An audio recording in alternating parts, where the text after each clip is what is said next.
오늘 우리가 함께 나누게 될 하나님의 말씀은 어제부터 시작한 사사기 18장의 말씀입니다. 단지파, 어제부터 얘기를 조금 요약할 필요가 있을 것 같아서 잠깐 요약을 해보면 18장은 단지파 5사람이 이제 정탐꾼으로 새로운 땅을 살펴보러 가다가 미가라는 사람의 집에 들렀는데 그들이 그곳에서 레위 청년을 만나게 됩니다. 그래서 레위 청년이 미가 가정에서 제사장인 것을 이제 알고서는 그 사람에게 자신들이 정탐 가는 것에 대해서 앞날을 물어봅니다. 그래서 이제 그 레위 청년이 제사장인 그 청년이 그들의 길에 하나님이 함께 앞에 있다고 뭐 이런 말을 해줍니다. 그래서 어떻게 잘 되어서는 정탐꾼들이 라이스 사람들이 사는 곳을 보고서는 이제 라이스 땅을 정복하려고 단 지파가 이주하게 되는 과정인 것입니다. 이주를 하게 되는데 600명을 데리고 그리고 또 어린이들과 뭐 아녀자들 다 같이 움직이고 있는 것입니다. 전쟁을 하러 가고 있는 것이에요. 네, 먼저 앞에는 어린이들과 연약자들을 세우고 용사들이 뒤로 따라가고 있습니다. 그런데 그렇게 전쟁을 하러 가는 중에 그들이 그 정탐꾼 5명이 갔었던 그 미가의 신당에 다시 들리게 되는 것입니다. 그래서 오늘은 그 부분부터 나오게 됩니다. 그래서 미가의 신당에서 신상과 거기 있었던 신상과 애복과 드리빔을 도둑질을 해서 가지고 나오게 됩니다. 그래서 그렇게 취해서 갖고 나오고 있는데 거기에 그 전에 만났던 제사장 그 레위인 청년이 그것을 만났던 것입니다. 그래서 레위 청년에게 이렇게 들키자 얘기를 합니다. 조용히 하라고. 그리고 미가 개인의 가정에 그런 제사장을 맡고 있는 것이 좋으냐, 아니면 이스라엘 한 지파인 단 지파, 우리 지파의 제사장이 되는 것이 좋으냐, 어떤 것이 더 낫겠느냐라고 이제 물어보는 것이죠. 그래서 그는 단 지파의 제사장이 되겠다고 이제 결단을 하고 그리고 함께 떠나게 된다는 그런 얘기입니다. 그렇게 떠날 때 또 미가가 쫓아오게 되는 것이죠. 이제 쫓아와 봤지만 미가가 자기보다 단 지파가 힘이 세다는 것을 알고 금방 포기하고 돌아갔다 뭐 이런 얘기가 되고, 그 다음에 라이스 지방을 단 지파가 정복하게 되었다라는 말씀이 이제 18장에 있습니다. 그리고 그 라이스라는 그 지역이 단이라는 지역으로 이름이 바뀌었고, 그리고 그 단이 어떻게 마지막까지 어떻게 되었는지 이렇게 말씀을 해주고 있는 것입니다. 우리는 토요일에 이재용 목사님 통해서 들었듯이 사사기 17장부터는 21장까지는 이렇게 특별한 그 16장까지의 사사의 얘기가 아니라 사사기의 부록 같은 에필로그 같은 부분입니다. 근데 오늘 18장에서는 그 부록의 2가지 스토리가 나오는데 그 첫 번째 스토리가 나오고 있는 것입니다. 그 첫 번째에서 이 특별한 구절에서 근데 17장에서부터 21장까지 이 특별한 에필로그 이 구절에서 우리는 특별한 것들을 또 볼 수가 있습니다. 어떤 부분을 볼 수 있냐면 이렇게 적혀져 있는 부분이 있습니다. 그때에 이스라엘의 왕이 없으므로 사람마다 자기 소견에 옳은 대로 행하였더라. 이 구절은 사사기 1장에서부터 16장 안에서는 한 번도 같이 나오고 있지 않습니다. 그러나 사사기 17장에서부터 21장 이 부록 부분에서는 4번이나 나오고 있습니다. 그래서 사사기를 기록한 이 저자의 의도가 분명히 뭔가 담고 있는 것이 있는 것입니다. 그것은 그 당시에 왕이 없었다는 사실을 강조하고 있는데 이것을 강조하는 이유가 무엇일까요? 당시는 사사시대였습니다. 그렇기 때문에 인간 왕이 없었던 것은 어떻게 보면 당연한 일이었습니다. 그런데 굳이 그것을 지적하고 있는 것입니다. 이 말은 왕이 없었기 때문에 좋았다라는 뜻이 아니라 오히려 왕이 없었기 때문에 많은 문제가 생겨났다는 것을 저자는 지적하고 있습니다. 이렇게 지적되고 있는 이 부분 안에서 근데 그 다음에 그럼 어떤 부분들이 올 것인가 우리는 예측해 볼 수가 있죠. 그래서 왕정 시대, 인간 왕이 통치하는 그 시대가 이제 도래하게 되는 것을 기대해 볼 수 있는, 그게 넘어가는 그런 책이기도 하는 것입니다. 사사기는. 근데 오늘 묵상하게 될 구절인 18장의 14절부터 31절까지 말씀에서 어떤 부분이 나오고 있냐면, 어떤 부록이 나오고 있냐면 영적 타락을 보여주고 있는 부록이 나오고 있습니다. 오늘은 우리가 이 말씀을 보면서 반면 교사를 삼아서 이 아침에 우리에게 주시는 교훈을 바로 알고 오늘 하루 우리가 영적 타락에 빠지지 않고 오히려 영적 축복 가운데 거하시는 저와 여러분이 됐으면 좋겠습니다. 먼저 14절에서부터 20절까지를 보면 많이, 오늘 구절은 굉장히 길어서 함께 읽는 부분은 나중에 따로 하겠습니다. 근데 14절에서부터 20절까지의 말씀을 보면 어떤 부분이 나오고 있냐면, 이 부분 안에서 14절부터 20절까지도 또 4번이 나오고 있는 게, 4번 계속 되어지는 말이 있습니다. 제가 아까 읽다가도 이 부분이 헷갈려가지고 맞게 읽었나 하고 돌아봤었는데요. 애복과 드리빔과 새긴 신상과 부어 만든 신상이라는 이 문구가 4번 나옵니다. 14절에서도 나오고 17절에서도 나오고 18절에서도 나오고 20절에도 나오고 있습니다. 지금 단지파는 아까 제가 말씀드린 대로 자신들이 하나님께로부터 받은 그 땅이 마음에 차지 않았습니다. 하나님으로부터 받았어요. 약속의 땅에 들어왔고 여호수아 시대에 정복을 모두 이루었고, 정복을 모두 이루었지만 스틸 계속 일을 해야 되는, 정복 전쟁이 이루어져야 되는 그 땅을 받았던 것입니다. 그런데 그들은 그 땅이 그들이 원했던 땅이 아니었습니다. 그래서 그들은 자신들이 원하는 땅을 찾기 위해서 자기들이 원하는 것을 반드시 찾고야 말겠다는 생각으로 자기들 힘으로 그것을 찾기 위한 전쟁을 하러 가는 중에 있는 것입니다. 그들이 가장 먼저 생각했던 것들은 무엇이었을까요? 제일 먼저 한 것은 우리가 말했던 것처럼, 지금 보았던 것처럼 그들은 전쟁이 이것이 하나님 앞에서 맞습니까? 하나님이 주신 땅이 이것이 맞습니까? 우리가 너무 힘듭니다 라고 기도하지 않았습니다. 그리고 그 땅을 통해서 이 땅을 내가 반드시 가겠습니다 라고 하지도 않았습니다. 그들이 했던 것은, 이거 내가 원하는 것이 아닌데 그러면 우리가 원하는 것으로 가야지. 그리고 그렇게 하기 위해서 그들이 가장 먼저 들렸던 것은 미가의 신당이었습니다. 미가가 만들어놨던 그 신당에 그들은 들렸던 것입니다. 그리고 그들이 그 미가가 만들어 놓은 신상과 그리고 애복과 드리빔을 훔쳐 나오는 것이 그들이 가장 먼저 한 일이었습니다. 보여주고 있는 거예요.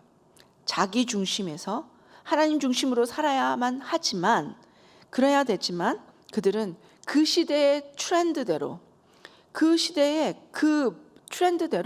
자기의 옳은 대로 살았던 것입니다. 우리는 이 구절에서 단지파의 영적 타락은 하나님이 주시는 것을 버리고 자신들의 눈에 옳은 대로 살기로 한 그 선택이었던 것을 압니다. 그래서 우린 첫 번째 교훈으로 자기 중심에서 하나님의 중심으로 살아야 된다는 것을 기억해야 할 것입니다. 아까도 말씀드렸던 대로 그들은 그 시대의 트렌드대로, 그 흐름대로 자기 자신들을 정말 자기의 옳은 대로 살았던 것입니다. 하나님이 그들에게 주신 땅은 놓고 그들은 하나님 대신 우상을 들어서 쟁취해서 그것을 가지고 자기들의 사업, 자기들이 살게 될, 자기들이 원하는 땅으로 들어가게 될 그 이유와 그것을 온전히 찾기 위해서 싸울 신을 필요했던 것입니다. 그래서 우상을 먼저 갔던 것이에요. 그래서 우상을 먼저 도둑질해서라도 그들이 먼저 가졌던 것을 우리는 볼 수 있습니다. 단지파에게 하나님이 주셨던 땅이 없었던 것이 아닙니다. 단지파에게 주셨던 땅은 분명히 있었습니다. 그들이 분배받은 땅은 지중해 연안에 인접한 아름답고 비옥한 그런 땅이었습니다. 그러나 단지파는 분배받은 땅을 블레셋에게 정말 자주 빼앗겼습니다. 그리고 블레셋 때문에 정말 그 요지를 빼앗겼기 때문에 완전한 점령을 이루지 못했습니다. 사사기 1장 34절에 보면 아모리 족속이 단 자손을 산지로 몰아넣고 골짜기에서 내려오기를 용납하지 않았다라고도 적고 있습니다. 아모리 족속에게도 그들은 정말 핍박을 받았던 것입니다. 그래서 아모리 족속을 쫓아내지도 못하였고, 그리고 그들에게도 눌려 지냈고, 또 거기에다가 블레셋이 침범하여서 블레셋이 갖고 있었던 철기 문화 때문에 그 전쟁을 정말 매번 어렵게 우리는 사사기를 통해서 보아 알 수 있습니다. 배웠습니다. 얼마나 어렵게 그들이 그 압제하에 살았었는지를. 그래서 그들이 결정 내린 것은 여기 너무 어려워, 이 땅은 우리 땅이 아닌가 봐 라고 생각했던 것입니다. 그리고 하나님 앞에 묻기도 전에 쉽게 쟁취할 수 있는 어딘가에 좋은 땅이 있을 거야 하고 정탐꾼을 보냈던 것입니다. 그리고 그 다섯은 여기저기를 돌아보다가 라이스라는 곳을 올라가게 됩니다. 근데 그 라이스라는 땅을 가기 전에 그들이 먼저 들렸던 것이 또 미가의 그 신상이었던 것입니다. 그래서 그들은 미가의 신상이 어디 있었는지 너무 잘 알고 있었습니다. 그래서 그곳에 가면 그 신상을 쟁취할 수 있을 것이다. 그리고 그 신상을 통해서 우리의 이 땅 라이스로 옮기는 이것을 서포트해주는, 지원 사격해주는 그 신을, 그 제사장을 만날 수 있게 될 것이다 라고 여겼던 것입니다. 그래서 그들은 그곳을 먼저, 전쟁을 하러 가면서 그곳을 먼저 들렸다는 말입니다. 여기서 우리가 볼 수 있듯이 하나님의 뜻을 구하기보다, 하나님의 땅을 그들이 어렵지만 믿음을 갖고 구하기보다 그들은 쉽게 사는 자기의 방법과 세상적인 가치관에서 자기의 선택, 자기의 뜻에 선택하는 것을 볼 수 있습니다. 약속의 땅을 차지하기 위해서였다면 믿음이 요구되었을 것입니다. 그러나 그들은 약속의 땅이 아니라 자신의 눈에 보기 좋은 대로 그것을 구했기 때문에, 인간적인 생각으로 구했기 때문에 믿음 대신, 하나님을 믿는 그 믿음 대신 잘 되는 것, 그리고 인간적으로 잘 풀릴 수 있는 것, 그리고 그것을 잘 서포트해주고 지원 사격해줄 그 어떤 것, 그것이 바로 우상, 그 신이었던, 그들이 필요했던 그 신, 우상이었던 것입니다. 이것이 바로 미가의 신당에 있었던 에봇과 드라빔, 그리고 새긴 우상과 부어 만든 신상을, 그것이 꼭 필요했던 이유였습니다. 그리고 거기에다가 그들은 그들의 성공만을 예언해 줄 가짜 제사장, 그 유사한, 어디서 본 듯하고 레위인인 듯하고 이런 그런 가짜인, 그러면서도 가짜인 그런 제사장이 필요했던 것입니다. 그래서 단 지파의 전쟁을 하러 가면서 가장 먼저 미가의 신당에 들려서 도둑질하면서 챙겨갔던 것을 볼 수 있습니다.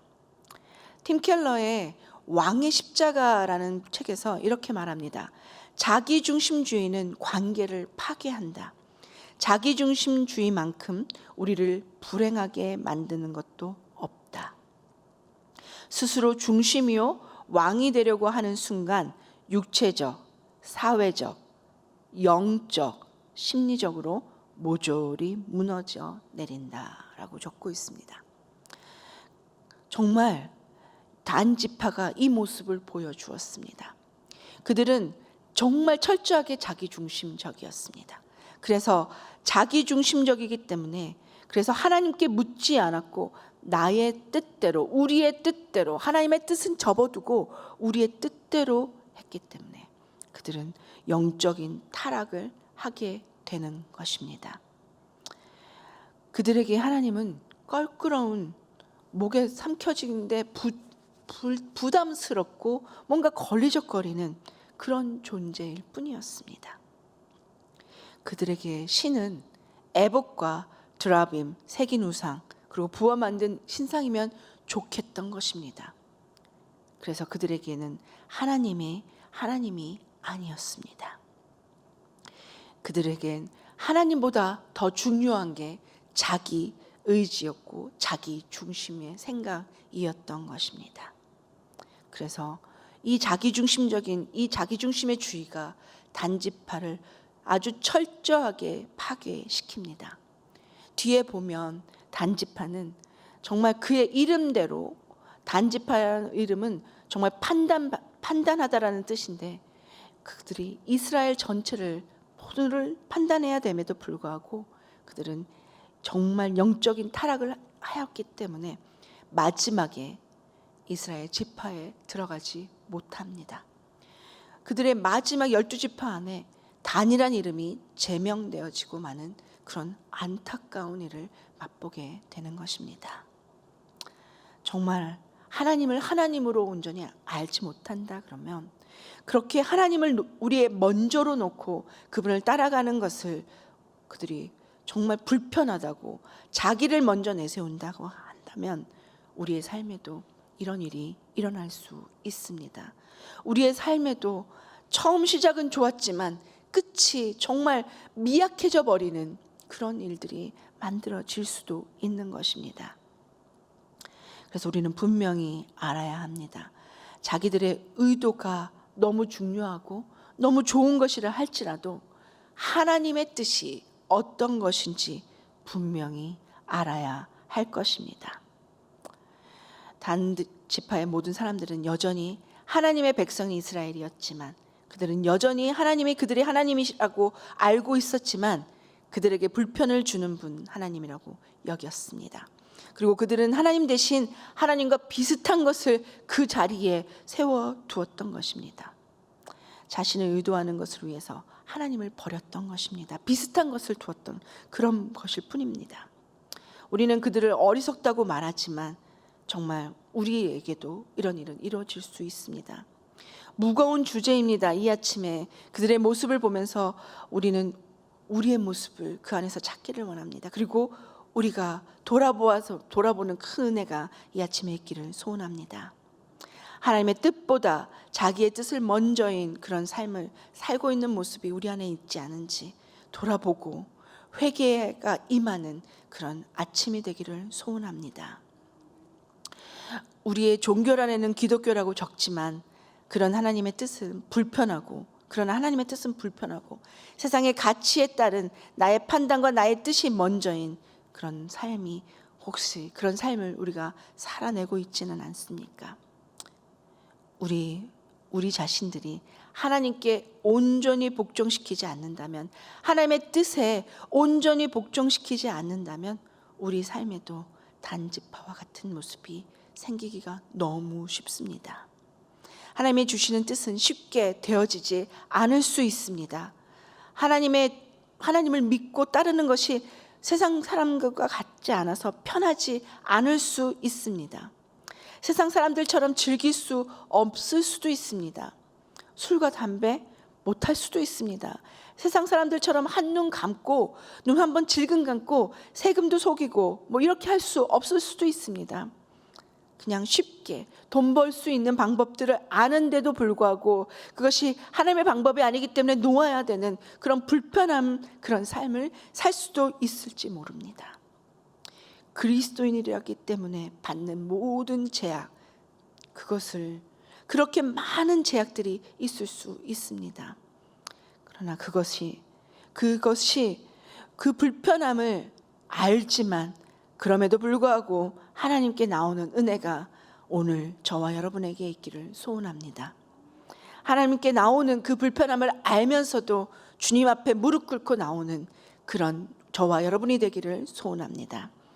우리가 분명히 알아야 될 것, 그래서 우리의 중심이 아니라 하나님 중심의 삶을 살아드릴 때 귀한 은혜가 우리 속에 임해서 그 불편함이 은혜가 될 줄 믿습니다. 두 번째로, 영적 타락함에 있어서는 하나님보다 사람을 의식하고 의지할 때 우리가 영적 타락이 쉽게 이루어지는 것을 볼 수 있습니다.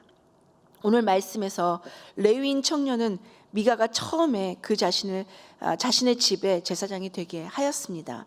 그것은 이 레위인 청년이 유리방황하는 그런 사람이었는데 미가가 그를 구원해 주었던 것입니다. 그런데 그는 그런 미가도 아주 쉽게 배반하고 있는 모습을 볼 수 있습니다. 20절에 보면 그 제사장이 마음에 기뻐하여 에봇과 드라빔과 새긴 우상을 받아가지고 그 백성 가운데로 들어가니라. 어찌 보면 단지파와 맞서서 그 용사들과 싸워야 할 사람이 이 바로 제사장으로 세워졌던 레위 청년이었을 것입니다. 그러나 그는 그 자신이 기뻐하면서 에봇과 드라빔과 새긴 우상을 받아가지고 단 백성들 가운데 자발적으로 들어가고 있는 모습을 우리는 오늘 볼 수 있습니다. 누가 강압적으로 이 제사장을 단 제사장이 되게 하지 않았습니다. 그는 단지파의 제안을 듣고서 어떤 양심의 가책 같은 것 없이 옳고 그른 판단 없이 아주 철저하게 자기 생계와 해결된다는 이제까지의 모든 것들도 계산하고 명예까지 보장받는 자기중심적이면서도 또 사람들을 의식해서 모든 판단을 이루어지는 것을 볼 수 있습니다. 이전에 미가는 그에게 생계를 해결해 주었습니다. 그때도 그는 사람에 따라서 그렇게 그 자리에 제사장으로 섰습니다.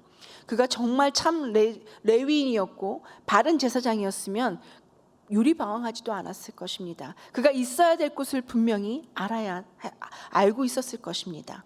그러나 그는 그곳을 벗어난 그런 제사장이었습니다. 그런 사람이었습니다.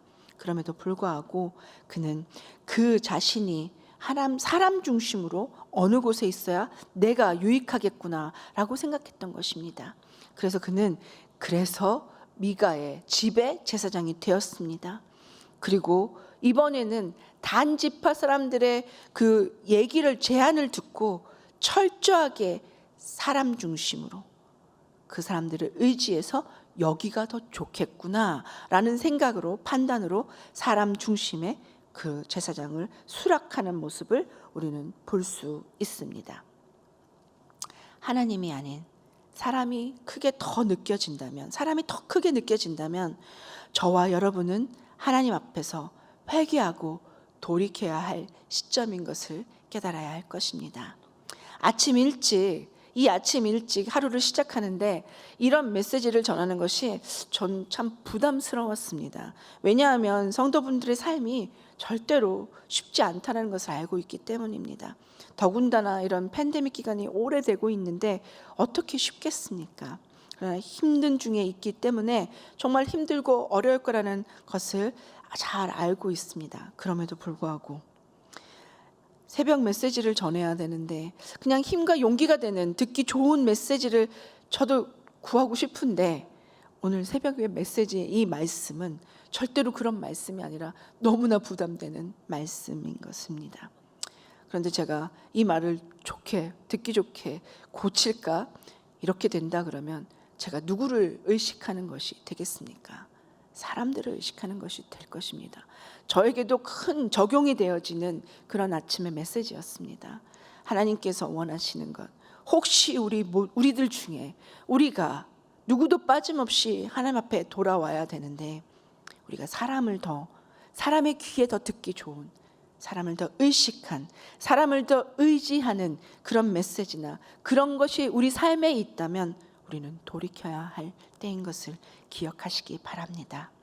영적 타락은 자기 중심일 때도 있지만 하나님이 아닌 사람을 먼저 생각할 때 그때에 영적 타락이 이루어진다는 것을 우리는 분명히 보아 알 수 있습니다. 빌 윌로크릭의 목사 담임하고 계셨던, 지금은 이제 은퇴하셨지만 빌 하이버스 목사님의 책에는 이런 말씀이 있습니다. 아무도 보는 이 없을 때 당신은 누구인가? 라는 책이 있습니다. 이 제목은 참 오랫동안 제 기억 속에 남는 책 제목입니다. 찔리는 제목이기 때문에 아마 그런 것 같습니다. 이 책에서 자신의 많은 경험들을 그는 말합니다. 그러나 그가 말하고 있는 것 중에 가장 포인트가 되는 것은 평가받는 사람들의 시선 앞에서 주목받는 자리에서 최대한 자신을 꾸미고 보여주고픈 이미지를 보이려 애쓰는 자신, 그 모습을 말하고 있습니다. 그것이 일상의 경험들 앞에서 우리에게 남들이 보지 않는 가운데, 가까운 가운데서 누군가를 의식할 필요 없는 일상에서는 우리의 모습이 어떤 모습인지 돌아보게 하는 책이었습니다. 사람을 의식해야겠죠. 그러나 우리가 자신들이 사람을 의식하는 것이 아니라 정말 무소부지하신 우리 하나님을 먼저 의식할 때 우리는 영적 타락에서, 그 위기에서 서지 않고 나올 수 있게 된다는 사실을 기억하시기 바랍니다. 이런 일을 했던 사람이 성경엔 요셉이 있습니다. 요셉은 주인 보디발의 아내 유혹을 받았습니다.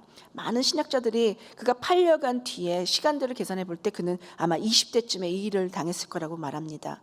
성적 유혹을 20대에 정말 넘기 너무 어려운 유혹이 됐을 수도 있었습니다. 그러나 그는 정말 그 시대의 흐름에서도 이런 것은 뭐 보통 있는 일이었을 것입니다.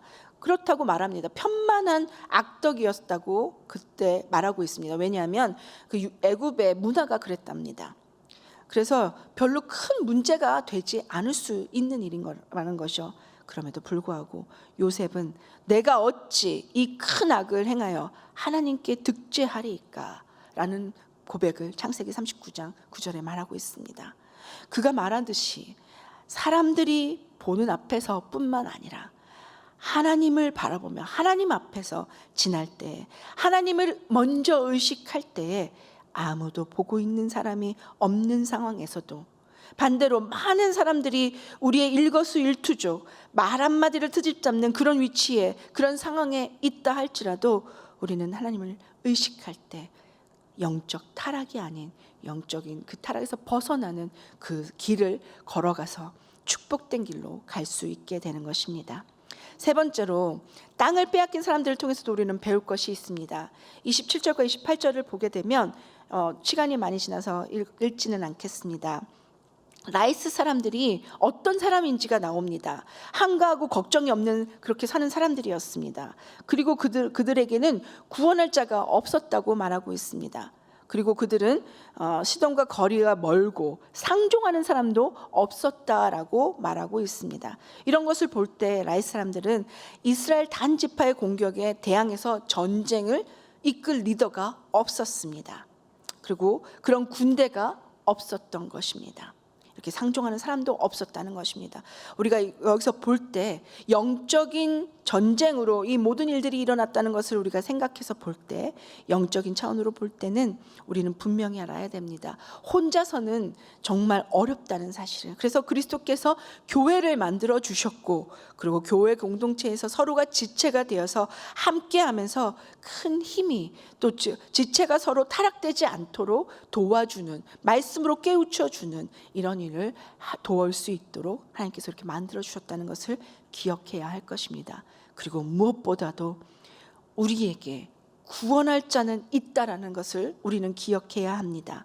이들은 구원할 자가 없었습니다. 그러나 우리를 구원할 자가 있다라는 사실을 반드시 기억하셔야 할 것입니다. 그분은 바로 우리 주 예수 그리스도이십니다. 베드로전서 5장 8절에 근신하라, 깨어라, 너희 대적마귀가 오는 사자와 같이 두루다니며 삼킬 자를 찾나니. 그래서 우리는 연약한 우리의 모습 때문에 개인적이라고, 사생활이라고, 그리고 혼자 있기를 좋아한다고, 이렇게 현대사회는 이렇게 말하면서 C.S. 루이스가 말합니다. 그렇게 말하기 때문에 기독교가 뜬구름 잡기나 허상을 추구하는 종교로 전락해버리고 맞는 것이 원수의 계략이라고, 사탄의 계략이라는 것입니다. 그러나 기독교는 홀로이라는 것이 아니라고 그는 말해주고 있습니다. 그렇습니다. 공동체가 있고, 그리고 나 홀로가 아니라 우리의 리더 되시는 예수 그리스도, 그분을 따라갈 때 내가 영적 타락에 빠지지 않기 위해서 그 모든 규례와 그 모든 것을 지키는 것이 아니라 주 예수 그리스도, 그분을 의지해서 그분을 따라가고 그분만 바라볼 때 우리는 우리의 중심이 아니라 하나님 중심이 될 수 있습니다. 우리는 내 생각이 먼저가 아니라, 내 판단과 사람을 의지하는 것이 아니라 하나님을 먼저 의지할 수 있게 되는 것입니다. 우리는 이 사실을 반드시 기억해야 할 것입니다. 백전백승 우리 할 수 없습니다. 뒤에 보면 30절에서 보면 이 단 자손을 이끈 제사장이 누구였냐면 모세의 자손이었습니다. 게르손의 아들 요나단이었다고 말하고 있습니다. 대단한 집안의 대단한 사람이었을 것입니다. 그러나 그는 단 지파와 이스라엘이 죄 짓는데 아주 큰 공로를 세운 그런 존재가 되고 말았습니다. 우리는 백전백승할 수 없는 존재입니다. 누구도 그럴 수 없는 존재입니다. 그러나 우리에게 구원 주실 우리의 영원한 리더 되신 예수 그리스도, 그분을 따라갈 때 저와 여러분 우리 모두는 영적 타락이 아니라 하나님을 기뻐하시는 하나님의 영적 축복을 맛보는 거룩한 날이 될 줄 믿습니다. 기도하겠습니다.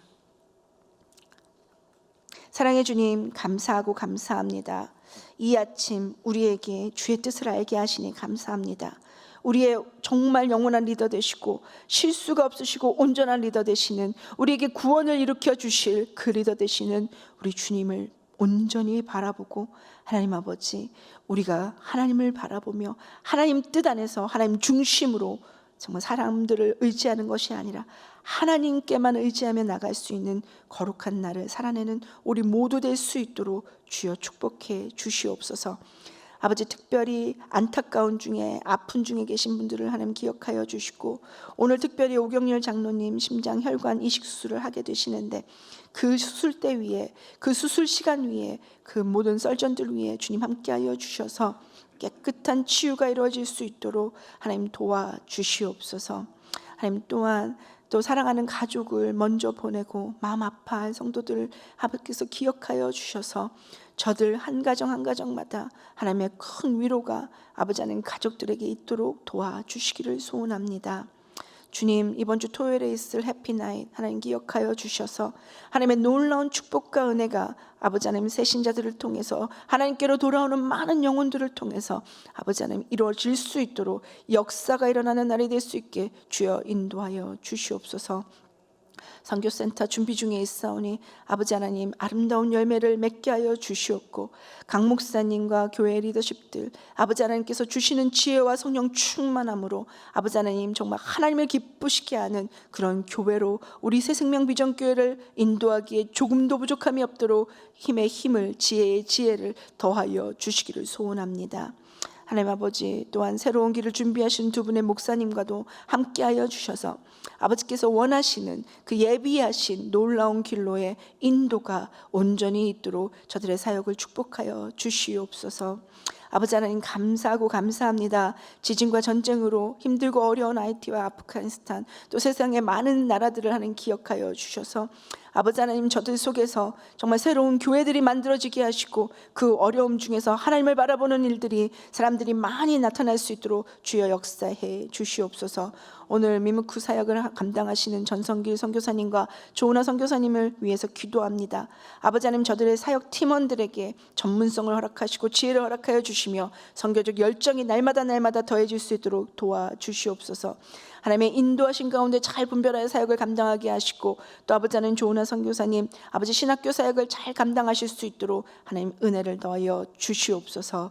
예수 그리스도 이름으로 기도합니다. 아멘. 하늘에 계신 우리 아버지여, 이름이 거룩히 여김을 받으시오며 나라가 임하시며 뜻이 하늘에서 이루어진 것 같이 땅에서도 이루어지이다. 오늘 우리에게 일용할 양식을 주시옵고, 우리가 우리에게 죄 지은 자를 사하여 준 것 같이 우리 죄를 사하여 주시옵고, 우리를 시험에 들게 하지 마시옵고 다만 악에서 구하시옵소서. 대개 나라와 권세와 영광이 아버지께 영원히 있사옵나이다. 아멘.